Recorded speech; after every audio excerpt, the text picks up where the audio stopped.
Hello and welcome to Insight. I'm Natasha Jhabhaskar. A defiant Dilma Rousseff delivered what may be her last speech as President of Brazil on Monday, appealing to senators not to vote for her ouster in a controversial impeachment trial that was postponed until the Rio Olympics concluded. During an emotional address, Rousseff referred to the torture she suffered as a left-wing guerrilla who was imprisoned by Brazil's military dictatorship. She said the attempt to impeach her amounted to a coup that would only worsen Brazil's political and economic crisis. Rousseff said it was an irony of history that she would be judged for crimes she did not commit by people who were accused of serious crimes. Many say it is the culmination of a constitutional coup to end 13 years of Workers' Party rule, hit the democratic choice of the 54 million voters who re-elected Rousseff in 2014. Here is a quick report.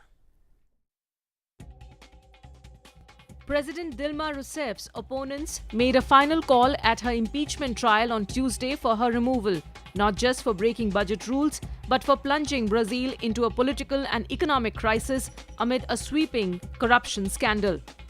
Rousseff, suspended from office in May pending the Senate trial, is charged with spending public funds without congressional approval and illicitly using money from state banks to boost public works to favor her 2014 re-election.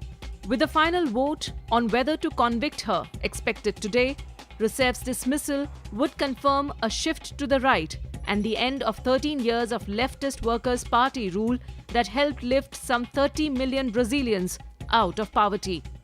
In testimony to the Senate on Monday, Rousseff denied any wrongdoing and said the impeachment process was aimed at protecting the interests of the economic elite in Latin America's largest country. If Rousseff is convicted, as is widely expected, her conservative former vice president, Michel Temer, will lead the nation until the next presidential elections in 2018. Temer has vowed to pull the economy out of its worst recession since the 1930s. If confirmed as president, his main challenges would include pushing an unpopular spending cap through Congress and balancing overdrawn government accounts without resorting to tax increases. The big question is, can Brazil be back on track with its big economic reform agenda? Right, so the big question is, can Brazil be back on track? And joining me on the program now is Sonia Surabhi Gupta. She is Director and Professor at Center for European and Latin American Studies, Jamia Millia Islamia University. Thanks very much, ma'am, for joining us in this program. Starting the first question, the fact that today is a big final trial day and also the verdict day for Dilma Rousseff. Is she really victim of a constitutional coup? How do you really see the turn of events in last 9 months? What has really happened against her? The fact that she was the first female president, the sort of verdict she received, the sort of support she has got, even now for that matter. How it has actually gone down in last 9 months?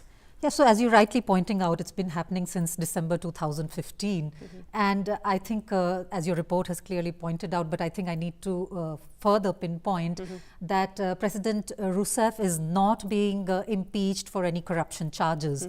The charge against her is of fiscal irresponsibility, meaning that she has used creative accounting techniques in order to show budget surpluses and bolster government spending on her social support But the prosecutor programs. has also clarified this is not just about accounting jugglery, but simultaneously what it really pushed the Brazilian economy into fiscal imbalance. So how do you really define the two? Is this just accounting jugglery, or the challenges which Brazilian economy is facing today because of the decisions made by Dilma Rousseff? No, so this is the whole question. That is why we think that it is basically a clash of two perspectives. So she's being prosecuted for spending on the poor on a program which was hailed by nothing less than the World Bank itself, the Bolsa Familia, the Zero Hunger program, the direct cash transfers, which our own government has been emulating with great success in many fields. So and the creative accounting techniques are nothing new. She's not the only one who's done it. In fact, President Lula had done it. Several state governors and have adopted it. So as far as this particular thing is concerned, I think it is basically it's not, it's a legal excuse, Okay. but it's not just about legal niceties. It's a clash of two perspectives. It is a clash of two perspectives, but if one really has to define the fact that all that's happening in Brazil in the last 9 months since the time the impeachment trial actually started, the prosecutor has also said that you cast yourself as the victim of a coup, but we know very well what this is. We are working to rebuild democracy. Even the support which she has earlier received from 79% has now come down to just 10%. Does that explain that overall even the larger perception exists against her? No, there's no doubt about the fact that Brazil is mired in a deep economic crisis. Brazil has been an export-oriented economy, and with the China going slow, it has been deeply affected. And when in 2014 President Rousseff won the elections and it was in a second round, after all, we must remember. Right. There were massive street protests just prior to that, and even after her second round of elections. So there is no doubt about the fact that the Brazilian people were actually facing a very difficult economic situation. But to hold the president responsible and then impeach her on that, I think is just a jugglery of words. Okay. Because what was happening was, I think what really made her government unpopular and brought in this entire middle class anger out on the streets, partly was the big corruption scandal of the car wash scandal, as Right. it has come to know, the Petrobras scandal. Right. And indeed, very high ranking officials from her own party and from the party of the interim president, Michel Temer. Right. So you are referring to the oil firm Petrobras Yes. big corruption and largely known as the car wash corruption, as Yes. many call it. Yeah. But the question is that many of the people who were involved in this particular corruption case were also from her own party, from the Yes. Workers' Party, and that actually led to further disillusionment of the people, largely in the Brazilian society, who were much in support of her. And later they realized, because if one really has to understand the social fabric of Brazil, is there a huge divide between the middle class, the poor class, or what you call the working class vis-a-vis the ruling elite? No, there is no doubt about it. In fact, let me first handle the Petrobras scandal. True. Indeed, it was a very big scandal involving high-ranking officials from the PT, that is the Workers' Party, and from the PMDB, the party to which the Vice President and now interim President Michel Temer Right. belongs. He himself is one of the persons implicated. But the process had been going on. The legal, people, more than 100 people had been already arrested, put into the prison, and so on and so forth. Right.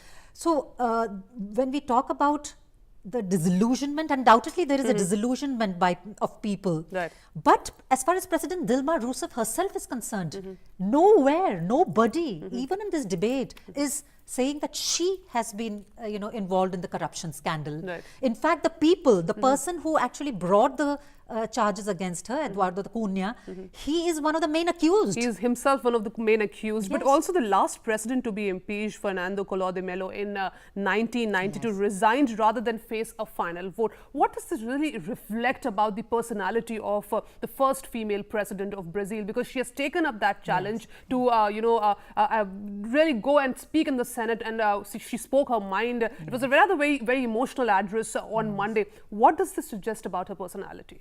No, I mean, Dilma Rousseff is a fighter. She, during the 1964 to 1985, this cruel dictatorship, Right. we all She's a know cancer that. survivor. Yeah. She's a cancer survivor. She went through this entire torture regime, and she was personally, tortured.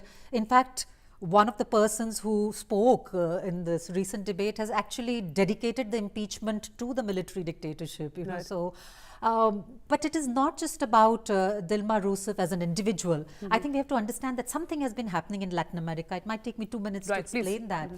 In 2009, if you remember, President Manuel Zelaya of Honduras was unseated in a similar political coup. So the old-fashioned military coups, of the 1970s and 80s have been replaced by this kind of a new, political coups.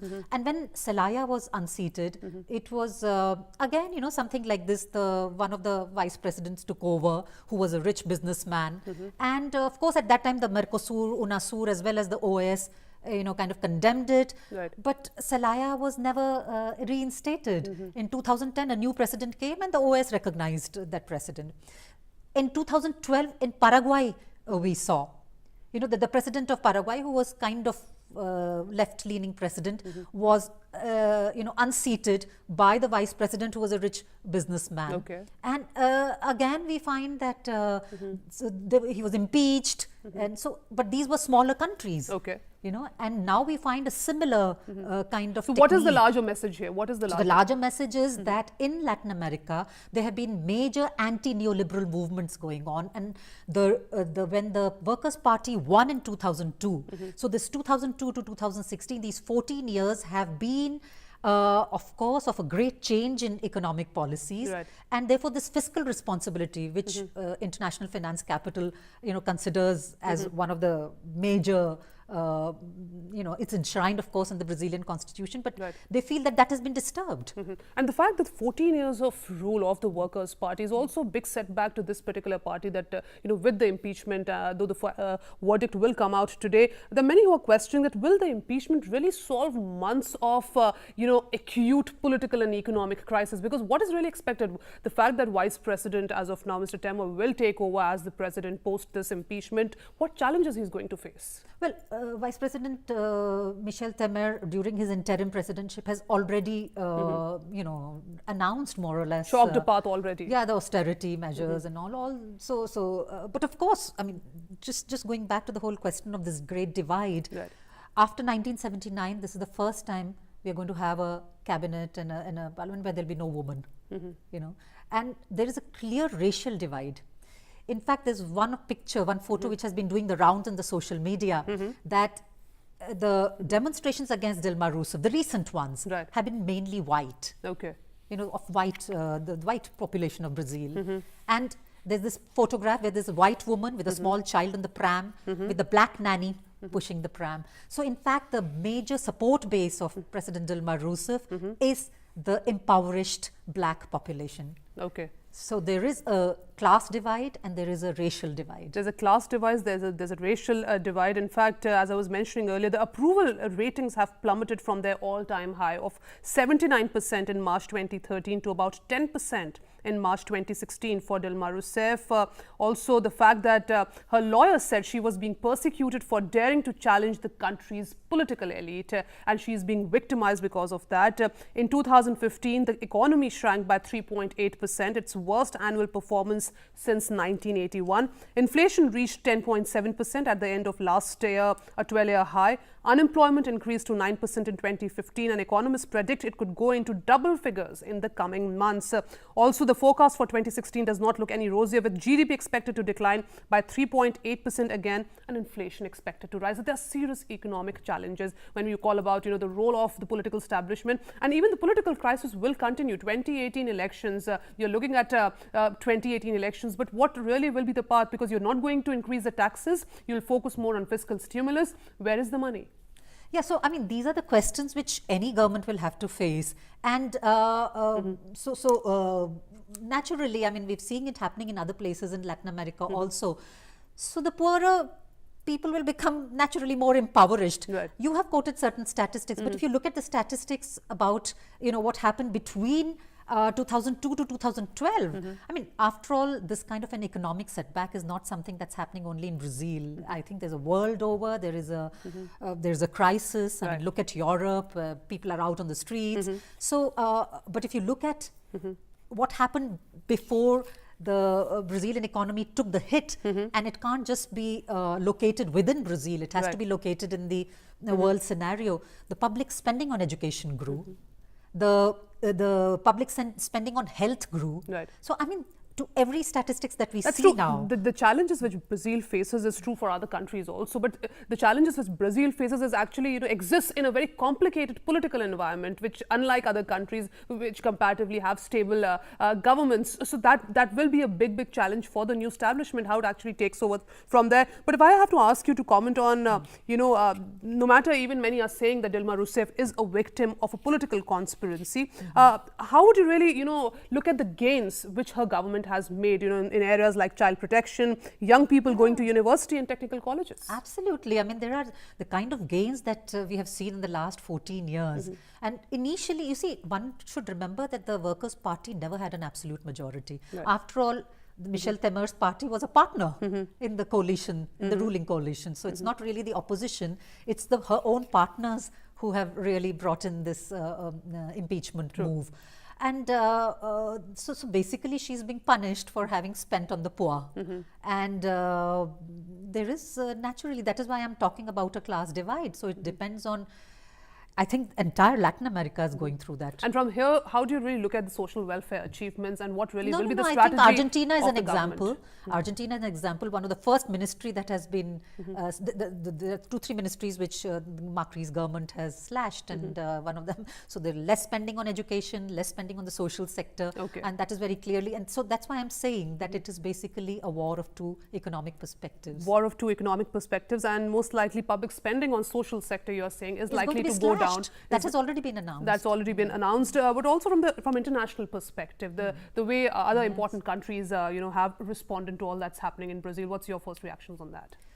Well, I mean, coming specifically from the point of view of BRICS, after all, BRICS would have the strength of BRICS lies in a strong Brazil, as far as from a very perspective from our own country. And we already know that the Obama administration has been taking keen interest in what's happening in Brazil. Latin America had asserted its autonomy through formation of the CELAC and over the last 10-15 years. But naturally, in terms of international relations, we will, I think, see a shift in terms of governments which will be more friendly towards the US. And therefore, we wonder whether regional groupings like BRICS, which were meant to be a kind of counter and a kind of in the imaginary of a multipolar world. Right. I think there's going to be a serious erosion of that. And from here, because we are also looking at 2018 when the major elections will happen, what's really the road ahead for Brazil? Because there are many who have said that her impeachment will mark the beginning of a new era for Brazil. Are you hopeful that way? I mean, this sounds like the election campaign in the United States. You know, a new era is being promised. New beginning. A new beginning. I think it's ominously, echoes that kind of a campaign. New era for whom, one may ask. And I don't think that the people of Brazil are going to keep quiet. And this has just been interim arrangement till 2018. So we are no, going it to might see be more even earlier than 2018. That's what President. That's what the suspended president is saying. She's asking for a election, an early election. So the level of advocism might continue in terms of implementation of policies in the next 3 years also, if at all, because if the impeachment if Dilma Rousseff is impeached today, the challenges for the new president will exist, and also in terms of economic and political terms, how far the government continues its functioning, that also remains to be seen. No, I think the people will be out on the streets. The Brazilian people have. A lot of them have moved from poverty levels into a incipient middle class, and I don't think it's going to be so easy for any government to cut down on the social expenditure and on the social sector. People will be out on the streets. It's going to be, I think it's literally. Okay, so tough days ahead also for the next president. Thanks very much, Professor, for joining us in this program. And it's now time for me to take a short break. Next, when we come back, on the other side, we'll focus on another top story related to India-United States strategic dialogue. Stay tuned.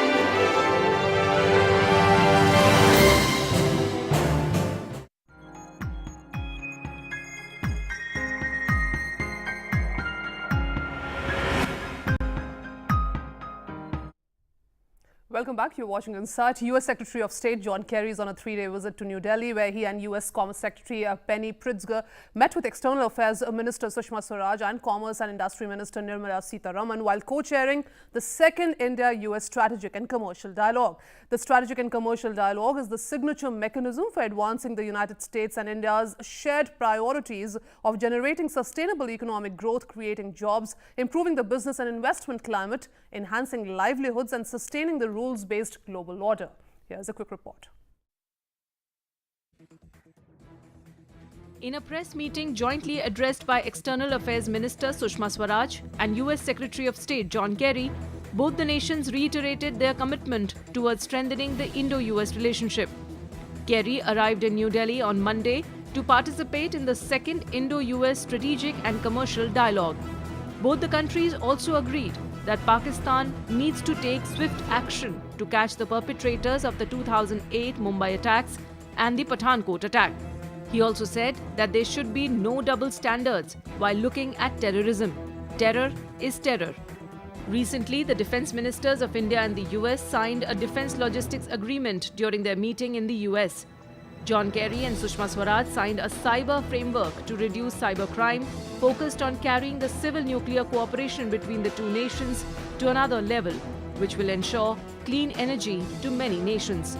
Cooperation in the field of health, particularly research and development of newer drugs, was also discussed between the two leaders, as both the countries intended to develop and start clinical trials of vaccines. Both the nations have also agreed to cooperate more in space technology and making it easier for Indian travelers to enter the US. The US Secretary of State also unequivocally expressed hope for the trilateral dialogue that is set to begin between India, Afghanistan and the US. Clearly, the US Secretary of State, John Kerry, painted what has surely emerged in the past few years as the new face of American foreign policy. Right, and joining me for more on this esteemed panelist, with me a foreign editor in the Stan Times, Pramit Pal Chaudhary. Thanks very much, Pramit, for joining us in this program. Also with me is Professor Chintamani Mahapatra, Pro VC JNU. Thanks very much, sir, for joining us in this program. I'll start with you, Pramit. India and America are witnessing a defining moment as far as progressing, if one really has to assess the changing dynamics of India-US relationship at this point. Well, I'd say it's more they're tying up loose ends, because this is an administration that is actually now in its last 4 or 5 months. It's a lame duck presidency. It cannot pass legislation. But they've had a number of issues with India that they've been trying to finish, if you wish. One of them is climate change, an area particularly close to Mr. Obama and Mr. Modi's heart. Defense, of course, they've been trying to get the foundational agreements for almost 15 years now. And now that they've actually got one, they can feel a degree of success. There are still areas of contention, notably trade and investment. There's no forward movement on the bilateral investment treaty or India's APEC membership. On counterterrorism, rhetorically at least, what tends to happen with American administrations is, as they're about to leave office, they tend to become a little bit more honest about what they actually think about Pakistan, because the drivers of why they had to concede things to Pakistan. But does that matter? Can it really have an impact? Because that's the question. You're yourself calling it a lame duck presidency. So how far this will really change things on ground? I don't think it will have much of a difference. The only real shift, though, fortunately, is that the American dependence on Pakistan to maintain their military fights in Afghanistan is now much reduced. So the number of soldiers is now down to less than about 10,000, right? So they don't need Pakistan as much as they used to. So they can hit out at Pakistan a bit more than they could before. But the differences between India and the United States, particularly about the Taliban and the idea of a negotiated peace in Afghanistan, still remain. But overall, yes, I think the Obama administration is coming to a close, and you have an Indian government that is actually powerful enough to still fulfill come to agreements. And I think to some degree the Indian government wants to finish things off quickly now because they don't know what the next US president will be like. Hillary Clinton is a relatively well-known individual, but Donald Trump would obviously be not. But even a Hillary presidency would take almost 6 months to come into full flow. So you'd be wasting about a year. How much substance do you really see in the very initiative of the second Indo-US strategic and commercial dialogue? Because the first one was, of course, in the United States. Is the second Indo-US strategic and commercial dialogue. So how significant this is in terms of achievements and substance? Well, curiously, I was in Washington some months ago when the same strategic economic dialogue that they have with China was taking place. And what was interesting is that the Americans across the board said the China dialogue, nothing is going to happen. The differences now between the US and China are so extreme that the Indian dialogue was actually seen as a place where things could happen. And the China dialogue was seen as a place where almost nothing could happen between the two sides. So in many ways, partly because you have a Modi government that is so much more able to actually implement and carry out agreements, India is actually seen as a place in the world, a major country in the world, where American foreign policy can actually get things done. Okay. Change in establishment has also focused heavily on, what should be really achieved in terms of Indo-US strategic ties. And John Kerry's focus is also on pushing security and hiking trade fivefold to $500 billion. How would you really look at this the significance of Indo-US strategic and commercial dialogue? You know, this improving trade up to $500 billion is old news, about a year old. But if you put the question about the level of Indo-US relationship today and the achievements and all, I would say, if anyone would make an analysis of Obama's foreign policy, the only bright spot is India. Because if you talk about the US policy towards Europe, or even Israel, or even Middle East, or with China, or North Korea, you just name it, India is the bright spot and a great success story of the Obama administration. Now, there are many people in India, even in the US, they talk about lame duck nature of a particular government. But for professors, when they look at things in a larger perspective, they see that even the so-called lame duck presidency can be effective sometimes. Like for instance, the agreement that was signed in Washington, D.C. is 100% not going to be disrespected by whoever may come to White House after the election. So this is a very critical, fundamental agreement which has been signed, opening up the door for similar kind of foundational agreements to be signed, like CISMOA, etc., BECA and all. So here I would say that even towards the end of the presidency, when John Kerry, probably coming, a high official coming to the US for the last time under the Obama administration, it is still very important. And the kind of statements John Kerry made on Pakistan, we cannot undermine that. And practically he was agreeing to whatever Sushma Swaraj was talking on Pakistan, particularly when the heat on Kashmir issue is pretty high. So is this the new face of American foreign policy, where they're clearly intervening and not really going by the old cliche of this is between India and Pakistan, and bilaterally issues have to be solved, clearly commenting and being very strongly worded about it? I would say it is new. Particularly because this whole announcement about a trilateral dialogue on Afghanistan, India has been trying for it for a long, long time.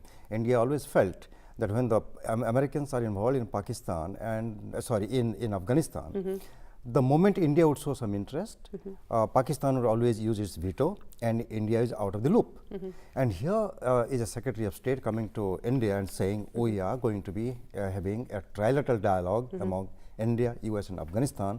This is a very big change in the US approach toward this particular region. So you're not really just depending on Islamabad for your engagement with Afghanistan, you're also looking at a trilateral agreement. But this is, if I'm not wrong, this is the third part of the trilateral agreement. It has happened earlier also in early 2000s when the similar agreements, meetings happened between India, America and Afghanistan. But are we actually now seeing a new face of American foreign policy where, John Kerry to say that we don't make distinctions between good and bad terrorists, terror is terror? Well, the good and bad terrorists, if you look at just in recent months, yesterday the Iranian foreign minister said exactly the same thing. We should not distinguish good and bad terrorists. Vladimir Putin said 2 weeks ago, do not distinguish in good and bad terrorists. It is now a common expression that everybody across the world uses. But they do distinguish because each country defines terrorism slightly differently. And they've got their lessons right after Afghanistan, good and bad Taliban?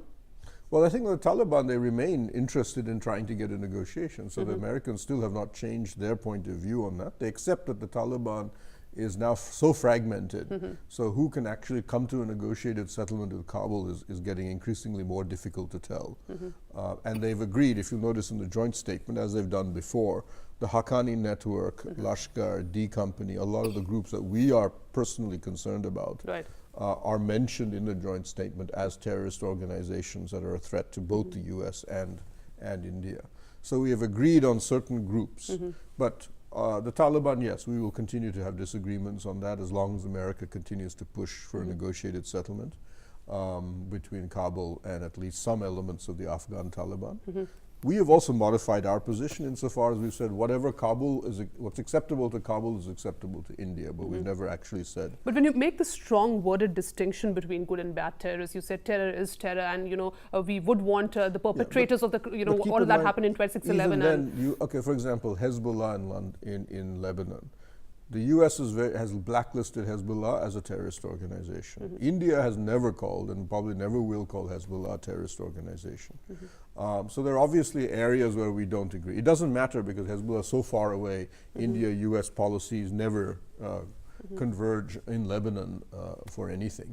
But there are obviously differences in how we define it. Is this also and I think the real measure is going to be, which is going to be an interesting thing, is the question of the UN Convention on International Terrorism, which is where India and the U.S. India has been pushing this since 1996.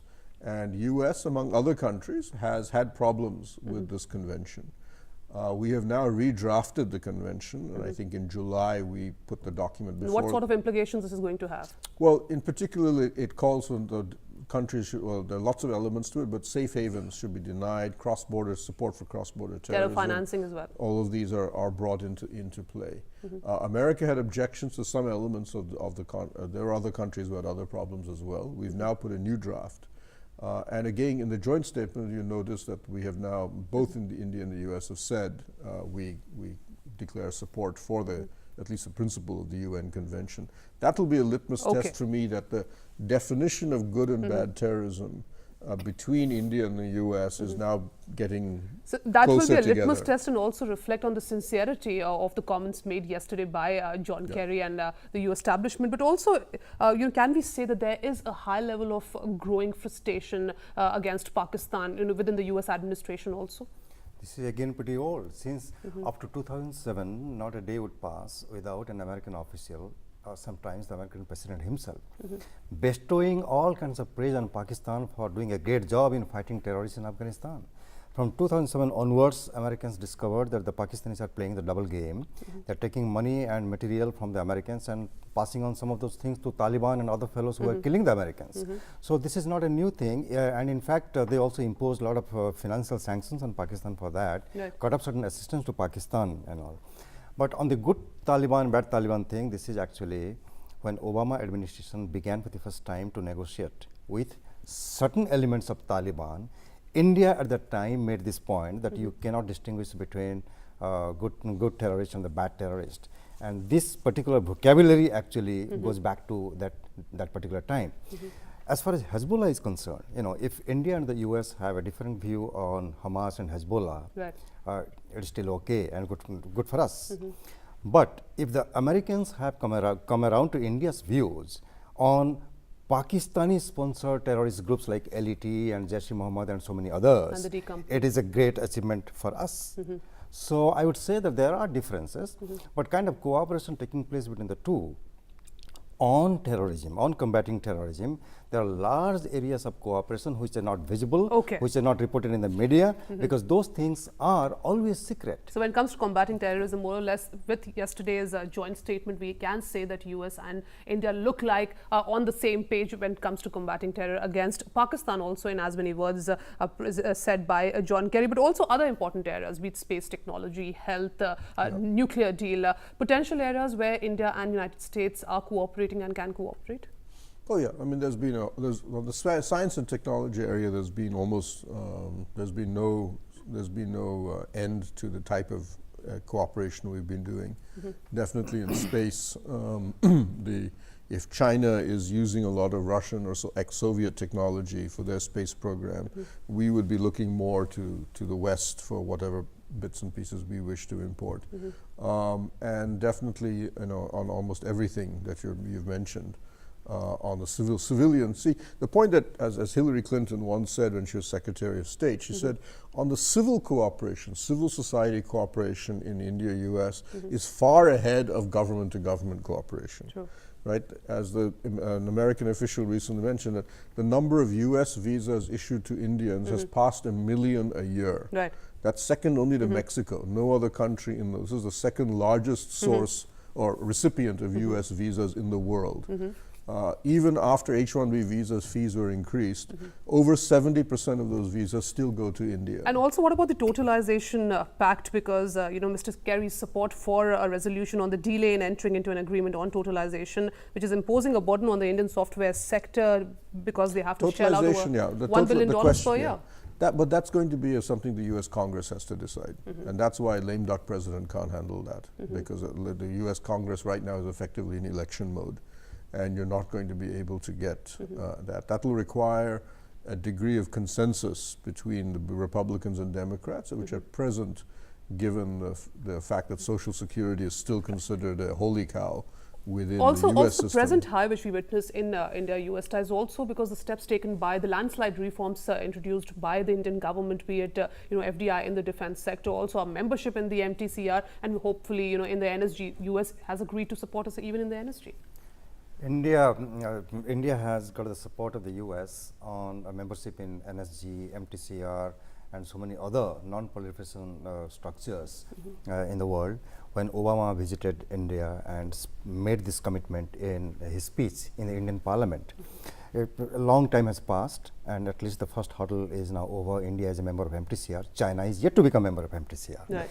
And when India is trying to become a member of NSG, China is the main obstruction on this. Right. So I'm sure if India and the US continue at this level of cooperation and keep on expanding defense security relationship, time will come when India will become a member of NSG. And the fact that NSG was created against India only is rather, looking for a membership in NSG. But even China, China has played an obstructionist role when it comes to India's membership in NSG. Do you see a possibility of China, supporting us maybe in days to come? Well, the original NSG, the original NS Nuclear Suppliers Group exemption that we got in 2008, China also opposed that. And eventually, because they were isolated, in fact, when every single other member, and eventually America, George Bush actually rang up Hu Jintao and said, look, this has to go through. At that point, the Chinese eventually conceded. What India has basically told America is that's what you need to do. We can do this again. Right. Let's try and do this one more time and see the same thing. Can we bring everybody else on board? And if you and we and everybody else presses the Chinese, with any luck, we'll get the Chinese to so shift from rules and procedures more on merit because, the fact that we have not really done any sort of, proliferation. So it's important that it actually adds merit to India for getting a membership in the NSG. So clearly one really has to assess, science and technology, space technology, nuclear, cooperation. These are areas where India and United States are looking forward to have, have cooperation, but simultaneously also LIMOA, because the fact that Manohar Parrikar and Ashton Carter decided on this very, very crucial defense pact, they can now replenish their supplies and use each other's bases. How important this defense pact is from the defense perspective? Well, it's symbolically very important because, as we mentioned, these are three foundational agreements that America has with dozens of other countries. This is probably the least important of the three. This is largely about logistics, as has been mentioned. But for example, when we do joint military exercises, and America is now our #1 military exercise partner, we do more military exercises of different varieties with America than any other country.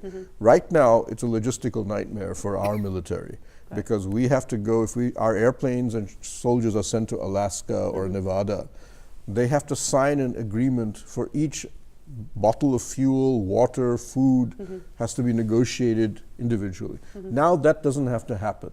Now it's just we can go in and say we're from the Indian military, we want to land our airplane and refuel, and they'll immediately say that's fine, take it down. It's like it's having a debit account. How logical an argument this is, where many of the analysts have said that this is going to benefit US more than this is going to benefit India. Disagree on that. I have said so. He said that. He and I disagree. Why? On this Why? point. Because there are many apprehensions related to if they have any sort of military exercise against Pakistan or Afghanistan. Will that really have an impact also on bilateral ties? I was saying that I'm yet to see the final details of that agreement signed.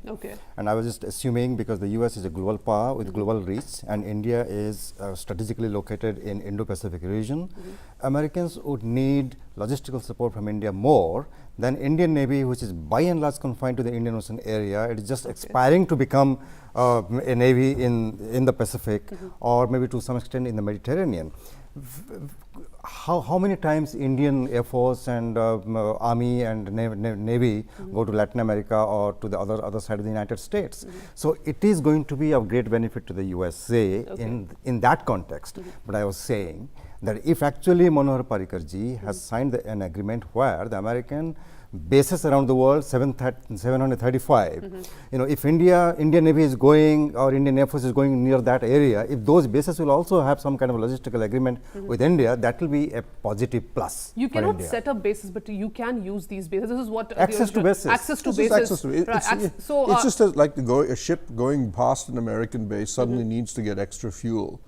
They can go, or an aircraft flying in that needs to get fuel, just like a commercial airliner. Chinese media has strongly responded to this Limoa agreement, saying that this is really going to further have an impact on, our relations. Well, the Chinese, the Global Times, which tends to be the most nationalistic, has actually been interestingly nuanced about what it has said. It said this may result in America becoming closer and India and US becoming closer, but India should be careful that this does not result in their independent foreign policy being eradicated. But more importantly, the Chinese government has given no response whatsoever. They just really That's don't right, care. but I strongly oppose even to the Global Times news for the simple reason. The United States has signed LEMOA with 100 countries. Yes. Right. India is one among them. But there's a difference, because the previous agreement was not really Limoa, but a different worded agreement with other countries like Japan and South Korea on the other side, because there was a discussion yesterday on the logisticals agreement also. This is more discretionary in nature. All let's say the only difference is that India insisted on a clause that said that we would have the right at any point to say no to a US aircraft or ship, and vice versa. They can also say no to us at our discretion. Yes, That is the key. That is the only difference. But please underline that Japan and South Korea are hosting American military bases for decades. They don't need a LEMOA kind of thing that they have with And they India. do this out of compulsion? Is that No, because they have signed a logistical support agreement? Unlike us, we have signed Limoa. So there's a difference between the two? Well, because they're treaty allies. There's a big difference. We're not a treaty ally of anybody. I mean, a treaty ally is clear that a treaty ally means that if America is attacked, Japan will fight on behalf of America and the vice versa. So that alliance doesn't, we're not allies. So purely from supplies and purely from logistics viewpoint, this is, if one really has to assess, this is a big breakthrough, if one may say that. Final comments on the program, Professor Mahapatra. From here, the road ahead as far as India-US ties are concerned, and also looking at November 8th presidency, US presidential elections, whosoever becomes the president, will this at all have an impact on India-US ties? You know, impact of the next presidency will be limited to the role of that leader. You know, what are the priorities? Otherwise, you know, the two bureaucracies have been working on the cooperation for a long time now. Indo-US relationship in a very positive trajectory, it's moving on. There is bipartisan consensus in the United States, I mean the US Congress, about improving ties with India. So no big deal, nothing terrible is going to happen whoever may become the president. However, it depends. The kind of attention George Bush gave to India and later Obama, whether the next president is going to give that kind of priority to India, we are going to see that. Okay, we'll have to wait and watch for the next president, whosoever become, be it Donald Trump or Hillary Clinton. Final comments, Promit, on road ahead for India-US bilateral ties from here. Yeah, I think as has been mentioned, the India-US relationship is one where things are actually still happening. There is no serious opposition to India across the political spectrum. When Modi went to Washington last time, what was more interesting than his meetings with Obama was that he met the entire congressional leadership of both the Republican Democratic parties, who had been fighting with each other, but they got together and met him. The Speaker of the House, Paul Ryan, who was supposed to have just a photo opportunity, spent half an hour talking with him. Across the congressional system, whether you're an extreme right-wing Republican or a left liberal Democrat, India is not a problem. Okay, India is not a problem, and most likely the ties will continue the way it is. Thanks very much, both of you, for joining us in this program. And that's all we have for you in this edition of Inside. Thanks very much for watching. Namaskar.